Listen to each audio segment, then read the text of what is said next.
Social media पर channel Mahalakshmi की ओर से आप सभी को सुबह सुबह 8 बजे सादर कहते हैं वीकेंड की शुरुआत। कहते हैं कल परसों 2 कल्याणक थे और फिर कल 2 परसों 2 कल्याणक हैं। ज्ञान कल्याणक 5 दिन में 4। आज तक ऐसा नहीं हुआ, पहली बार होगा। पर हाँ, बात आज हम कर रहे हैं आपसे कुछ अपने इतिहास के चक्कर को थोड़ा पीछे घुमाते हैं, चित्र दिखाते हैं आपको। इसलिए बहुत बड़ा तमाचा लगा है जैन समाज के ऊपर, ये जिसको हम ही बोल पा रहे हैं, कोई इसके बारे में साथ नहीं। पूरे मीडिया ने, चाहे प्रिंट हो चाहे देख रहे हैं, अब ये हिंदू मंदिर तोड़ दिया, बस हर ने यही कहा। हमारे लोगों में, कमेटियों में इतनी हिम्मत नहीं आई कि इसके बारे में एक बोल सके कुछ नहीं।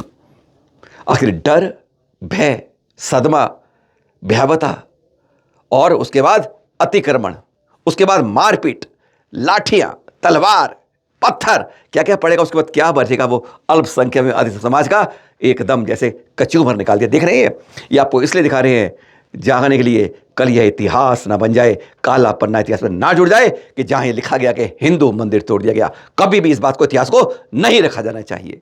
इसलिए आपको आज ये एक बार फिर दिखा रहे हैं क्यों, क्या, कैसे, अब बता रहे हैं। 4 को हुआ, शाम को क्या हुआ, तलवारें निकल आई, लाठियां निकल आई, पत्थर फेंके गए। ये आप दृश्य देख रहे हैं 6 तारीख को जो मीटिंग, उसके बाद 5 को भी धारा 163 लग गई। पहले उसे धारा 144 बोलते थे, वह लग गई।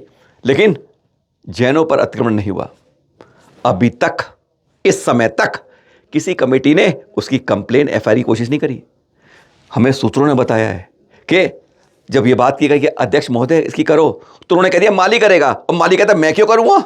क्या गजब की बात है। आज हमारी कमेटी में ऐसे बैठे लोग भी आज अपनी बात को, सही बात को भी कहने में हिम्मत नहीं कर पा रहे। आज अफसोस इस बात का है, कारण एक नया इतिहास लिखा जा रहा है काले पन्ने पर लाल स्याही से। मीटिंग के बाद यह 7 तारीख को एक सहमति नामा शुरू हुआ। यह पंचनामा सहमति पत्र 7 तारीख को दिख रहे हैं। अब ये पत्र दिखा रहे हैं आपको। इसमें क्या लिखा हुआ देख रहे हैं। अब ये जैन समाज की ओर से 2 के हस्ताक्षर, सुनील जैन जी और महेश मल्हारी जी के द्वारा, उन दोनों के जरिए साइन में, और उनकी तरह कई 4-5 समाज से। यह इसलिए दिखा रहे हैं आपको, आप समझो कि वह गौड़ बाबा बब्बा का मंदिर था या नहीं। यह जो पंचनामा बना, इसके दूसरे पन्ने ने पूरे इतिहास को दिखा दिया। कम से कम कोई तो कागज है जो हम कह सकते हैं। यह किसी को पता नहीं चला, मीडिया ने कुछ नहीं बोला। अरे हम में से किसी ने नहीं बोला, मीडिया क्या बोलेगा। आपको वह दिखाते हैं राज कि वह गौड़ बाबा का मंदिर था। क्योंकि आज हर कोई यही कह रहा है कि जैन भी मंदिर तोड़ते हैं। ऐसा काला इतिहास जैनों के मुंह पर तमाचा लगते हैं। देखिए जरा दूसरा पन्ना इस पंचनामे का। सहमति के बाद 7 तारीख को जो काम शुरू हुआ था, तब यह पत्र सहमति नामा सबके हस्ताक्षर से बना था। देख रहे हैं सबसे ऊपर 14x5 का यह मंदिर है। देख रहे हैं आपको क्या लिखा है उस पर, गौड़ बाबा लिखा है। क्लोजअप कर देते हैं, एक बार देख लीजिए। आपको दिखा रहे हैं, जो जैन भाई नहीं है उनको दिखा रहे हैं, और उस मीडिया को जो प्रिंट था, इलेक्ट्रॉनिक था, कोई भी था, उस सबको बता रहे हैं कि इस पर भी लिखा हुआ है। दोनों ने मतों से मान गए कि यह जैन मंदिर था।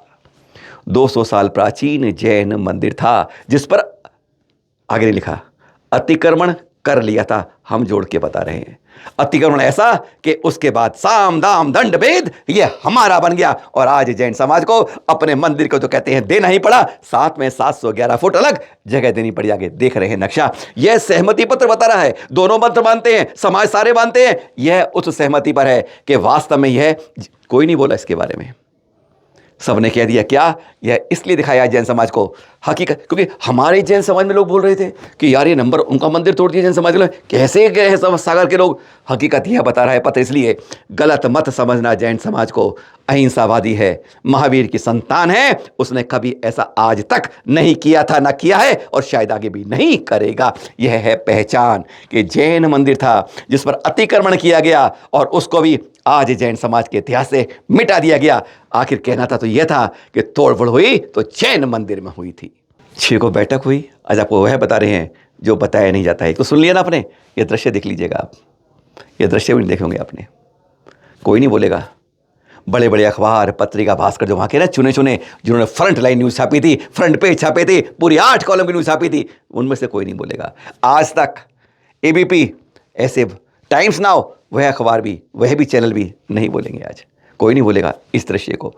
जब 7 को जहाँ पर वे अपना काम कर रहे थे सहमति के बाद, तो कहते हैं 2 जगह पर जैन मंदिरों में और जैन आचार्य ऋषि के कीर्ति स्तंभ पर तोड़फोड़ हो रही थी। 6 धारा 163 यानी 144 लगी हुई थी, उसके बावजूद पुलिस का पहरा था, तब भी यह तोड़फोड़ हुई थी। इसके दृश्य आप में से किसी ने नहीं देखे। हमने महेश मल्हारी जी को बताया इस बारे में कि भाई साहब ऐसा कुछ हुआ है। कहते नहीं हुआ है। हमने कहा तो उन्होंने जांच करवाई। उन्होंने फिर हमें फोन कर बताया कि हाँ, कीर्ति स्तंभ पर चोट करी गई है, पत्थर से, तलवार से, किस तरीके से यह नहीं कह सकते, पर वहाँ पर 3x3 का हिस्से में क्षतिग्रस्त हो गया है। यह प्रमाण आपको बता रहे हैं, यह कहीं किसी को नहीं मालूम। आखिर क्योंकि जैन मंदिर के स्मारक हुई, जैन मंदिर में हुई, इसलिए किसी को मतलब नहीं। गोला कुआ और काकागंज हम जगह बता देते हैं आपको, दोनों नाम, जिससे कल आपको इस बात पे कोई किंतु परंतु कोई चुनाची शक न रहे। जाकर आचार्य ऋषि के मुर्दाबाद सुन लिया आपने अपने साधु के नाम पर, मुर्दाबाद सुन लिया आपने अपने जैन धर्म के नाम पर। और आज 7 तारीख को जब सब कुछ शांत, उनके अनुसार सब कुछ जैन समाज ने झुककर प्रेम की रीति देखते हुए, वात्सल्य देखते हुए, भक्ति देखते हुए और आपस में सौहार्द को दिखाते हुए यह सहमति कर ली थी, अरे अपने में से 10 गुना जमीन अपने मंदिर के साथ उनको दे दी थी कि कहीं गलतफहमी मत रहना भाई। पर उसके बाद भी यह करा गया। इस तोड़फोड़ के बारे में कोई कुछ नहीं बोला। आज आपको बता रहे हैं, किसी में हिम्मत नहीं कि इसकी भी किसने शिकायत दर्ज। सागर में इतने हमले हुए, तलवार चली, लाठियां चली, अरे अगर ये किसी और ने किसी और पर की होती तो सब कुछ चैनल लग, गोले गोले लगाकर खू खू खू, ये सब है पहचानो। और सरकार कहती इन सबको पकड़ा जाएगा, और मालूम था 24 घंटे में सब अंदर थे। पर यहाँ कोई शिकायत नहीं है, कोई कुछ नहीं है, क्योंकि जैनों के खिलाफ है, जैनों के विरोध में हुआ है, इसलिए सब शांत। यही तो खेल है आज की सत्ता का, प्रशासन का, जैन समाज के प्रति यही उनका दिखता है। सुन रहे हैं, महामंत्र, अपराजित मंत्र, 84 लाख मंत्रों का जन्मदाता। कहते हैं हमारे गोल टोपी वाले भी जो होते हैं ना मौलवी, वह भी तावीज़ के अंदर इस मंत्र को लिख कर बांधते हैं कि तुम्हारा कल्याण हो जाएगा। ऐसा मंत्र जो कहता है पानी पर लिख दिया जाए, पर उस पर अगर चल दिया जाए तो नरक में जाता है। इतिहास बताता है, ग्रंथ कहते हैं। और जिसने करा, कहते हैं नवोकार जपा तो नीचे जो शूल तलवारें पड़ी है वह भी एक कमल का फूल बन जाती है। यह इतिहास है। और उसके अंदर देख रहे हैं अभी शर्म आती है। निखिल जी की कोरियोग्राफी है, ये इंस्टाग्राम में आया है। देखकर शर्म से मन, कहते हैं आंखें भी झुक जाती हैं। जूते पहनकर ये कौन सी रील बन रही है, कौन सा शो बन रहा है, कौन सा सोशल मीडिया पे जा रहा है। अरे क्या होगा, आप किस महामंत्र को किस तरह से तिरस्कार कर रहे हैं यह नहीं मालूम कि हम व्यू के साथ जोड़ने पर इस शर्म, इस मंत्र के साथ कितना अनादर कर रहे हैं। अरे जिसने यह अनादर किया है वह बहुत नीचे, बहुत नीचे, बहुत नीचे नरक में जाता है। अगर नास्तिक को तो पहचान पाता है, वह भी पहचान पाता है। आस्तिक तो कैसा करता ही नहीं है। ये देखकर कि महामंत्र नमोकार का किस तरह से शर्मसार हो रहा है, पर इसमें हमारे जैन समाज से कोई इसका विरोध नहीं हो रहा है। खूब लड़ी मर्दानी वह तो झांसी वाली रानी। तो देखिए, जैन बच्चियां अगर इतनी फौलाद के रूप में इतना बोल सकती है तो ध्यान रखिए, अगर हर श्रावक के मुंह में इतनी जवान, वैसे भगवान ने जवान तो दी है, कैंची कैंची चलती भी हमारी, पर काम के समय अंदर दांतों के बीच में दब जाती है। कहते हैं दांत ने दबा दी है। देख रहे हैं इनको, जैन बच्चे सुनो, गौरव करो कि अगर इस तरह से हम सब बोल पाए तो वास्तव में जैन समाज कहेंगे जिंदा हो गया।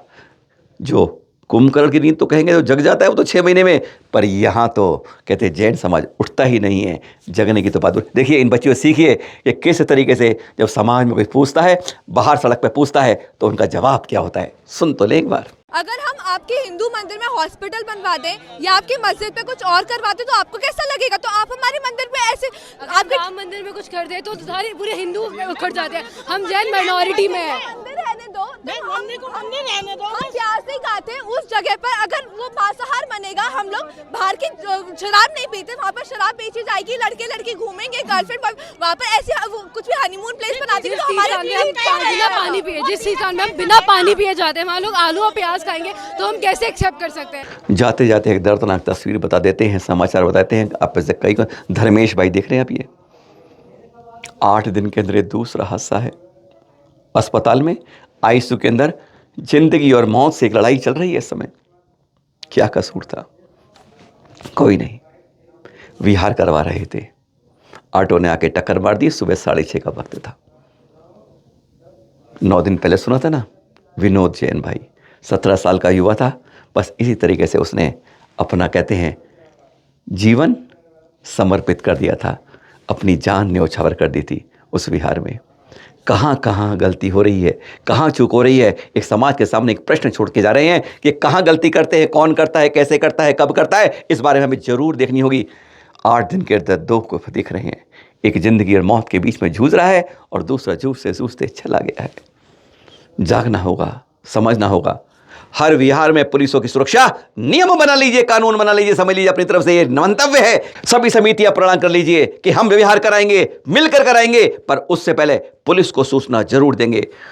पुलिस आएगी, जिम्मेदार रखिए। वह हमारे साथ, जैसा अभी हमने देखा था कि जब द्रोणगिरी से हमने विहार कराए थे तो पुलिस की गाड़ी आ गई और साथ चल रहे थे। कसम खा लीजिए, प्रण ले लीजिए, संकल्प कर लीजिए कि हम विहार में पहले पुलिस की सुरक्षा की सूचना और फिर विहार में आगे कदम बढ़ाएंगे। सादर, जय जिनेन्द्र।